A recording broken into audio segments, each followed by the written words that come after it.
கர்த்தர் அவர்கள் வாழ்க்கையில செய்கிற காரியங்களை அவங்க என்ன பண்ணுவாங்க காண்பார்கள். அந்த தலைப்புல தான் எடுத்திருக்கிறேன். எல்லாம் ஒரு நிமிடம் கண்களை மூடி இந்த வருடத்தின் கர்த்தர் நம்ம வாழ்க்கையில ஒவ்வொரு நாளும் நம்மளை காண்பிச்சது. இந்த நாளிலும் அவர் கிருபையினாலும் இரக்கத்தினாலும் இந்த நாள் இந்த குடும்பத்துல வந்து நம்ம அவங்களுக்காக நம்ம ஜெபித்து பாடல் பாடி நம்ம வாழ்க்கை கொடுக்கறதுக்குள்ள கர்த்தர் ஆசீர்வதித்து இந்த நாள் முழுவதும் பாதுகாத்த தேவனை நோக்கி அப்பா இந்த நாளிலும் நாங்க உண்மை துதிக்கிறோம். நீ செய்த ஒவ்வொரு நன்மைகளுக்காகவும் செலுத்துறோம். இந்த குடும்பத்தை நீர் வேலையெடுத்து பாதுகாத்துக் கொள்ளுங்க. ஒவ்வொருவரையும் ஆசீர்வதிங்க. வார்த்தை கொடுக்கிற எண்ணிய அப்பா நீங்க மறைத்து நீங்க வெளிப்படுங்க. குடும்பத்திற்கான அப்ப வார்த்தையை நான் கொடுக்க கர்த்தர் எனக்கு உதவி செய்யுங்க. நீர் எங்களோடு இருந்து எங்களை வழிநடத்தி பெரிய காரணம் செய்யும். இயேசுவி நாமத்தில் நான் ஜெபிக்கிறேன் நல்ல பிதாவே. ஆமென். அல்லேலூயா அல்லேலூயா அல்லேலூயா ஆமென். கர்த்தர் ஒவ்வொரு நாளும் நம்மளே காண்பிக்கிற தேவன். அவர் செய்த நினைத்தது ஒரு நாளும் தடைப்படாது. அது எப்படிப்பட்ட காரியமா இருந்தாலும் தடையே படாது. கர்த்தர் அவர் ஒரு நிமிஷம் நம்ம நினைச்சுட்டாருன்னா அது எப்படி இருந்தாலும் நம்ம வாழ்க்கையில நடக்கும். கர்த்தர் பாத்தீங்கன்னா உங்க வாழ்க்கையில கர்த்தர் செய்கிற அற்புதத்தை நீங்க காண்பீர்கள்.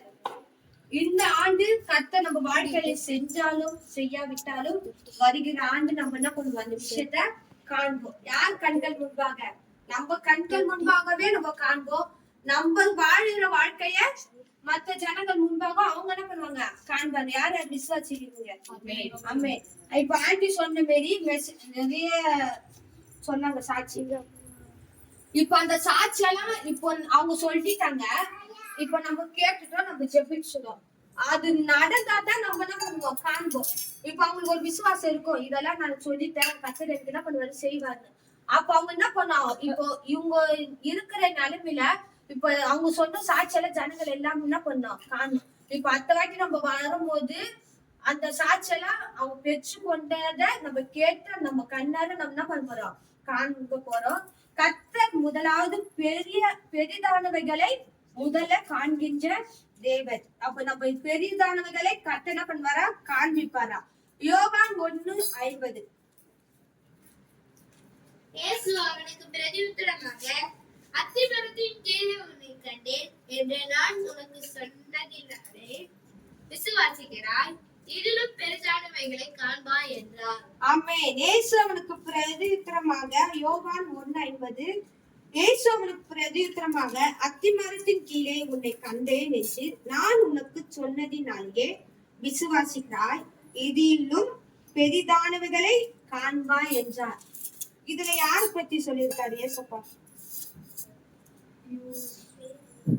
ஒரு மனுஷனை பத்தி குறிப்பிட்டு சொல்லியிருக்காரு. ஏசப்பா சொல்ற பாத்தீங்களா, அத்திமரத்தின் கீழே உன்னை கண்டேன் என்று நான் உனக்கு சொன்னதினாலேயே விசுவாசிக்கிறாய், இதிலும் பெரிதானவைகளை நீ என்ன பண்ணுவாய் காண்பா சொல்றாரு. ஆனா அவருக்கு ஏசப்பா தேடிதான் இப்ப இவர் வர்றாரு. இதுலயே 45 இருந்து படிக்க 45 51 பிலிப்பு நாத்தான்வேலை கண்டு நியாயப்பிரமாணத்திலே மோசேயும் தீர்க்கதரிசிகளும் எழுந்திருக்கிற வரையும் கண்டோம். அவர் யோசேப்பின் குமாரனும் நாசரேத்தருமாகிய இயேசுவே என்றார். அதற்கு நாத்தான்வேல், நாசரேத்தில் இருந்து யாதொரு நன்மை உண்டாக கூடுமோ என்றார். அதற்கு பிலிப்பு, வந்து பார் என்றார். இயேசு நாத்தான்வேலை தமிழத்தில் வர கண்டு அவனை குறித்து, இதோ கபலற்ற உத்தம இஸ்ரவேலன் என்றார். அதற்கு நாத்தான்வேல், நீர் என்னை எப்படி அறிவீர் என்றார். இயேசு அவனை நோக்கி, பிலிப்பே, உன்னை அழைக்கிறதற்கு முன்னே நீ அத்திமரத்தின் கீழ் இருக்கும்போது உன்னை கண்டேன் என்றார். அதற்கு நாத்தான்வேல், ரவி, நீர் தேவனுடைய குமாரன், நீர் இஸ்ரவேலின் ராஜா என்றார். இயேசு அவனுக்கு பிரதியுத்தரமாக, அத்திமரத்தின் கீழே உன்னை கண்டேன் என்று நான் உனக்கு சொன்னதினாலேயே விசுவாசிக்கிறாய், இதிலும் பெரிதானவைகளை காண்பாய் என்றார். இதுல பாத்தீங்கன்னா 48ல அதற்கு நாத்தான்வேல், நீர் என்னை எப்படி அறிவீர்? இப்ப கேக்குறாரு ஏசப்பா, என்னை எப்படி உங்களுக்கு தெரியும்னு கேக்குறாரு. அப்ப சொல்றாரு இயேசு அவனை நோக்கி, பிலிப்பு உன்னை அழைப்பதற்கு முன்னே நீ அத்தி மரத்தின் கீழ் இருக்கும்போது உன்னை நான் என்ன பண்ணனா கண்டனான். இது புரியுதா உங்களுக்கு? இயேசு அவன் கேக்குறான், இயேசுப்பா என்னை பத்தி உங்களுக்கு எப்படி தெரியும்?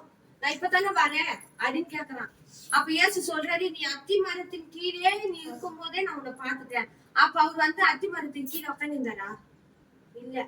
இதுல பாத்தீங்கன்னா இந்த ஜனங்க வந்து கன்சீவா இருக்கும் போது பைபிள் படிப்பாங்களாம். பைபிள் படிக்கும் போது அந்த மரத்து கீழே உட்காந்து பைபிள் படிப்பாங்களாம். அப்படியே ஏசப்பா என்ன பண்ணிக்கிறாரு, அவன் தாய் கருவின் முன்னே அவன் என்ன பண்ணிட்டாரு, கண்டுட்டாராம்.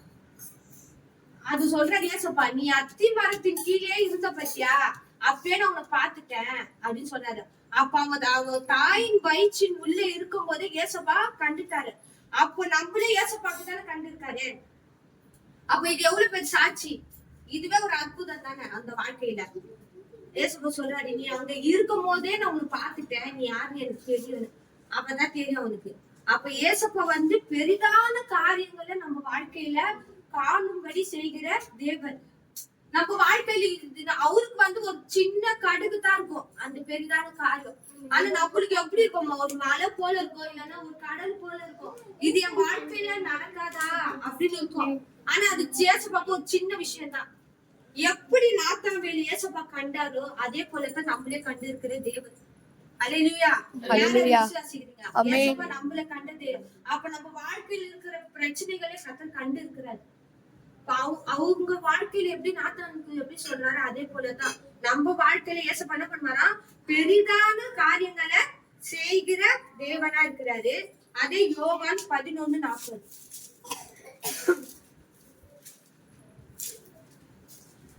இயேசு அவரை நோக்கி, நீ விசுவாசித்தால் தேவனுடைய மகிமையை காண்பாய் என்று நான் உனக்கு சொல்லவில்லையா என்றார். ஆமென். நீ விசுவாசித்தால் தேவனுடைய மகிமையை காண்பாய் அல்லவான்னு சொல்றாரு. யாரு பார்த்து? மார்த்தாளை பார்த்து இயேசப்பா சொல்றாரு. இந்த ஸ்டோரி எல்லாருக்கும் தெரியும் நினைக்கிறேன். என்ன ஸ்டோரி இதுல இருக்கு? லாசரு இறந்துட்டாரு. அப்ப சொல்றாரு, நீ வந்து என்ன விசுவாசித்தனா என் மகிமையை நீ என்ன பண்ணுவ காண்பாய். இப்ப கர்த்தர் சொல்றாரு நம்மள எல்லாரும் பார்த்து, நம்ம நிறைய விஷயத்துல நடந்ததுன்னா விசுவாசிப்போம், இல்லன்னா என்ன பண்ணுவோம், சோர்ந்து போயிருப்போம். ஆனா கர்த்தர் சொல்றாரு, நீ என்ன விசுவாசி. பாராட்டி சொன்ன மாதிரி சாட்சியில நிறைய காரியங்கள் இருந்தாலும் அவங்க என்ன பண்ண விசுவாசிதான் சொல்றாங்கல்ல. நான் எவ்வளவு பிரச்சனை வந்தாலும் கர்த்தரை நம்புறேன். இப்ப வந்ததால நம்ம என்ன பண்ணோம், நடந்தாதான் இயேசுப்பா நான் நம்பவே இல்லை. நம்ம என்ன பண்ணோம், முதலாவது அவர் மகிமையை காணலன்னா நம்ம என்ன பண்ணணும், விசுவாசிக்கணும். வந்தா எந்த பிரச்சனை வந்தாலும் சூழ்நிலை வந்தாலும் என்ன பண்ண நம்ம என்ன பண்ண கர்த்தரை விசுவாசிக்கணும். அதுல 20 படிங்க. இயேசு வருகிறார் என்று மார்த்தாள் கேள்விப்பட்டது. இயேசு வருகிறார் என்று மார்த்தாள் கேள்விப்பட்ட போது அவருக்கு எதிரே கொண்டு போனார். மரியாளோ வீட்டிலே உட்கார்ந்திருந்தார். மார்த்தாள் இயேசுவின் இடத்தில் வந்து, ஆண்டவரே, நீ இங்கே இருந்தீரானால் என் சகோதரன் படுத்திருக்க மாட்டார். இப்பொழுதும் நீ தேவனிடத்தில் கேட்டுக்கொள்கிறது என்னவோ அதை தேவன் நமக்கு தந்தருவார் என்று அறிந்திருக்கிறேன் என்றார். இதுல பாத்தீங்கன்னா மாத்தாள்லாம் சொல்றாங்க, ஏசப்பா நீங்க இங்க இருந்தீங்கன்னா என் சகோதரன் என்ன பண்ணிருக்க மாட்டான், மதிச்சிருக்க மாட்டான். நீ தேவனி அப்ப கர்த்தர் சொல்றாரு, நீ என்கிட்ட என்ன தேவனிடத்துல நீ என்ன கேட்கிறியோ அதை என்ன பண்ணுவ, நீ காண்பாய் சொல்றாரு. இப்பொழுது நீ தேவனிடத்தில் கேட்டுக் கொள்வது எதுவோ அதை தேவன் உனக்கு என்ன பண்ணுவானா தந்தருவா. அப்ப இது ஏசப்பா சொல்றாரு, நீ நம்ம எப்போ ஏசப்பா கிட்ட நம்ம என்ன கேட்கிறோமோ அது எல்லாமே நம்ம வாழ்க்கையில என்ன பண்ணுவோம், பெற்றுக்கொள்வோம். அதிலே இப்படி திருப்பி பாத்தீங்கன்னா 25 படிங்க. இயேசு அவளை நோக்கி, நானே உயிர்த்தெழுதலும் ஜீவனுமாய் இருக்கிறேன். என்னை விசுவாசிக்கிறவன் மரித்தாலும் பிழைப்பார். உயிரோடு இருந்து என்னை விசுவாசிக்கிறவன் எவனும் என்றென்றைக்கும் மரியாமலும் இருப்பான். இதை விசுவாசிக்கிறாயா என்றார். அதற்கு அவள், ஆம் ஆண்டவரே, நீர் உலகத்தில் வருகிறவரான தேவகுமாரனாகிய கிறிஸ்து என்று நான் விசுவாசிக்கிறேன் என்றார். இதுல பாத்தீங்கன்னா கர்த்தர் சொல்றாரு, நானே உயிர்த்தெழுதலும் ஜீவனுமா இருக்கிறேன். என்ன விசுவாசித்தாலும் மரித்தாலும் நீ என்ன பண்ணுவ, பிழைப்பா. ஒரு காரியம் நம்ம வாழ்க்கையில மறித்து போய் அது எழும்ப முடியாத காரியங்கள் இருந்தாலும் கர்த்தர் சொல்றாரு, நீ விசுவாசித்தா அது மரித்து போன விஷயமா இருந்தாலும் அதுல இருந்து நான் என்ன பண்ணுவேன், உயிரை தருவேன்னு சொல்ற தேவனா இருக்கிறாரு. இப்ப இந்த காரியத்துல பாத்தீங்கன்னா 33லயும் அவர் அழுகையும் அவரோடு வந்த கூட சீசர் அழுகையும் இயேசு கண்ட போது ஆவில என்ன பண்ணாராம், கலங்கி துயரம் அடைந்தார். அப்ப அவர் எவ்வளவு நேசித்து இருப்பார் பாருங்க. இப்ப நம்ம வாழ்க்கையில நிறைய காரியங்கள் மரித்து போன விஷயங்கள் இது நடக்கலையே, அவங்க குடும்பத்துல இது நடக்கலையே நம்ம அழுவோம். கர்த்தர் அந்த காரியத்துல என்ன பண்ணுவாரா, உயிர்ப்பிக்கிற தேவனா இருக்கிறார். அவங்க வாழ்க்கையில கர்த்தர் அந்த காரியத்தை நிச்சயமா என்ன பண்ணுவார், வருகிற ஆண்டுல உயிர் எழுதுகிற தேவனா இருக்கிறாரு. எப்படி கர்த்தர் 40 இயேசு அவளை நோக்கி நீ விசுவாசித்தால் தேவனுடைய மகிமையை காண்பார். அவங்க சாட்சி சொன்னபடி இந்த நாள்ல அவங்க விசுவாசித்தால் தேவனுடைய மகிமைய காண்பாங்க. அவங்க பிள்ளைகள் வாழ்க்கையிலும் அவங்க வாழ்க்கையிலும் மரித்து போயிருக்கிற எல்லா காரியங்களும் கர்த்தர் என்ன பண்ணுவாரு, அவர் மகிமையை காண செய்கிற தேவன். அப்ப நம்ம என்ன பண்ணோம், விசுவாசித்து அவருக்குள்ள விசுவாசமா இருக்கணும். அவர் சங்கீதம் 128:5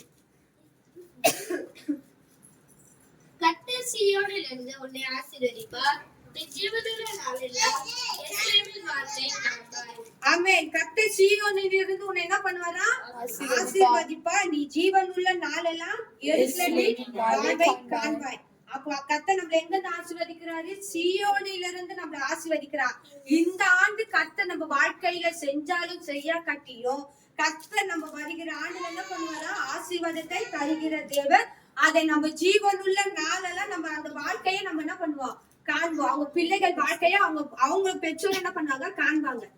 இப்ப சாட்சி சொன்ன மாதிரி அவங்க பிள்ளைகள் வாழ்க்கையில இருக்கிற தடைய கர்த்தர் என்ன பண்ணுவாரு, உடைத்து அதை நிர்மூலமாக்கி அதை கர்த்தர் சீயோனில இருந்து அவங்க வாழ்க்கையை ஆசீர்வதித்து கர்த்தர் அவங்க வாழ்க்கையை என்ன பண்ணுவாரா, செழிக்க செய்கிற தேவனா இருக்கிறாரு. அது கீழே பாருங்க, அதே வசனம் 128:6 நீ உன் பிள்ளைகளின் பிள்ளைகளையும் இஸ்ரவேலுக்கு உண்டாகும் சமாதானத்தையும் ஆமே. நீ உன் பிள்ளைகளின் பிள்ளைகளையும் இஸ்ரவேலுக்கு உண்டான சமாதானத்தையும் கர்த்தர் இந்த குடும்பத்துல என்ன பண்ணாரு, செழிக்க செஞ்சுட்டாரு. அப்ப அந்த குடும்பத்துல சமாதானமே இல்லாம இருந்தாலும் கர்த்தர் இந்த நாள்ல அந்த குடும்பத்துல என்ன பண்ணுவாரு, சமாதானத்தை கெடுக்க நிறைய காரியங்கள் வரும். ஆனாலும் நம்ம என்ன பண்ணோம், கர்த்தருக்குள்ள விசுவாசித்து நிலைத்து இருக்கணும். முதலாவது பாத்தீங்கன்னா கர்த்தர் பெரிதான காரியங்களை காண்கின்ற தேவன். 2வது மகிமையை காண செய்கிறார். 3வது அவங்க வாழ்க்கையை காண செய்கிறார். 4வது பாத்தீங்கன்னா பிரசங்கி 11:1 ஆகாரத்தின் தண்ணீர்கள் மேல் போடு, அநேக நாட்களுக்கு பின்பு அதன் பலனை காண்பாய். ஆமென். உன் ஆகாரத்தின் தண்ணீர் மேல் போடு, அநேக நாட்கள் பின் அதன் பலனை காண்பாய். அப்போ நம்ம உண்கிற உணவு எல்லாத்தையும் கர்த்தர் என்ன பண்ணிருக்கிறாரு, ஆசீர்வதித்துக்கிற தேவனா இருக்கிறாரு. அதுவே எவ்வளவு நம்ம வாழ்க்கையில சோதனை இல்லாத நிலைமை இருந்தாலும் கர்த்தர் அதுல இருந்து கர்த்தர் நம்மள என்ன பண்ண பலன் அடிக்கிற தேவனா இருக்கிறாரு. மத்தேயு 17:27 17:27 மத்தேயு 17:27 ஆகிலும் நாம் அவர்களுக்கு இடரில் இராதபடிக்கு நீ கடலுக்கு போய் துண்டில் போட்டு முதலாவது அகப்படுகிறதை பிடித்து அதன் வாயை திறந்து பார், ஒரு வெள்ளிப் பழத்தை காண்பாய், அதை எடுத்து எனக்காகவும் உனக்காகவும் அவர்களிடத்தில் கொடு என்றார். ஆமென். ஆகிலும் நாம் அவர்களுக்கு இடராய் இல்லாதபடிக்கு நீ கடலுக்கு போய் தூண்டில் போடு, முதலாவது அகப்படுகிற மீனை பிடித்து அதன் வாயை திறந்து பார், ஒரு வெள்ளி பணத்தை நீ என்ன பண்ணுவ, காண்பாய், அதை எடுத்து எனக்காகவும் உனக்காகவும் அவரிடத்தில் கொடுன்னு சொல்றாரு. இப்ப அவங்க கையின் பிரயாசத்தையும் கர்த்தர் பண்றாரு, ஆசீர்வதிக்கிற அவங்க கையில இருக்கிற பிரயாசத்தை கர்த்தர் என்ன பண்றாரு, காண்கிறாரு. அப்போ நம்ம அந்த கையின் பிரயாசத்தை என்ன பண்ணோம், நம்ம கர்த்தருக்காக கொடுக்கும் போது கர்த்தர் எல்லா வச்சுடும் நம்ம என்ன பண்ணுகிறாரு, ஆசீர்வதிக்கிற தேவன். முதலாவது பாத்தீங்கன்னா நான் என்ன சொன்னேன், கர்த்தர் பெரிதான காரியங்களை காண்கின்ற தேவன், நம்ம வாழ்க்கையில செய்கிற தேவன். எப்படி நாத்தாவேல கர்த்தர் அறிந்தாரோ அதே போல நம்ம வாழ்க்கையை கர்த்தர் என்ன பண்ணி இருக்கிறாரு, அறிந்திருக்கிற தேவனா இருக்கிறாரு. 2வது பாத்தீங்கன்னா கர்த்தர் மகிமையை காண்கின்ற தேவன். நம்ம வாழ்க்கையில இருக்கிற அவருடைய மகிமையை நம்ம எப்பவுமே இழந்து போக கூடாது. அந்த மகிமை ஒவ்வொரு நாளும் நம்ம மேல இருக்கணும். அவரை நம்ம என்ன பண்ணணும், விசுவாசிக்கணும். எப்படி மாத்தால் அவங்க சகோதரத்தாங்க அழிந்து கத்தரா துயரப்பட்டாரோ அது போல நம்ம துக்கங்களை கத்த என்ன பண்றாரு காண்கிறாரு. நம்ம எப்பவுமே கத்த காணலன்னு சொல்ல முடியாது. காண்கின்ற தேவனா இருக்கிறார். மூன்றாவது நம்ம வாழ்க்கையை காண்கின்ற தேவன். நம்ம எந்த சூழ்நிலையில இருந்தும் நம்ம வாழ்க்கையை கத்து என்ன பண்றாரு ஒவ்வொரு நாளும் காண்கிறாரு. அதுக்கேற்ற பலனையும் கத்த நம்மளுக்கு தராரு. நம்ம கையின் பிரயாசத்தையும் கத்த என்ன பண்றாரு ஆசீர்வதிக்கிற தேவர். அப்ப சியோனிலிருந்து கத்த யார் ஆசீர்வதிக்கிறாரு? எல்லாரையும் ஆசீர்வதிக்கிறாரு. அவர் ஆசீர்வதிக்கும் போது அந்த குடும்பம் தான் இருக்கும், சமாதானமா இருக்கும். இப்போ நம்ம ஒரு வீட்டுல இருந்து பிரேயர் வைக்கும் போது அந்த வீட்டுல சூழ்நிலைன்னு நமக்கு தெரியாது. ஆனால அந்த குடும்பத்தில் நம்ம ஜெபித்துட்டு அப்பதான் போராட்டம் எல்லாம் வரும். ஆனா அந்த சமாதானமா நம்ம என்ன பண்ணோம் கர்த்தருக்குள்ள இருக்கணும். அப்ப கர்த்தர் சியோனிலிருந்து நம்மள ஆசீர்வதி நம்ம பிள்ளைகளின் பிள்ளைகளையும் இஸ்ரவேலுக்கு உண்டான சமாதானத்தையும் கர்த்தர் நம்ம வாழ்க்கையிலும் தருகிற தேவன். எல்லா கண்களையும் மூடி இந்த நாளிலும் கர்த்தர் இந்த குடும்பத்தை இந்த வருடம் முழுவதுமாக காத்து பாதுகாத்து இந்த வேலையில இந்த குடும்பத்தை கர்த்தர் கண்டதற்காக நன்றி. இந்த வருடம் முழுவதுமாக இந்த குடும்பத்துல இருக்கிற பிரச்சனைகள் போராட்டங்கள் எல்லா கண்ணீர்களையும் கர்த்தர் செழிப்பாய் மாற்றி அவர் ஒவ்வொரு நாளும் ஒவ்வொரு பிள்ளைகளை காண்கின்ற தேவனாய் இருக்கிறார்.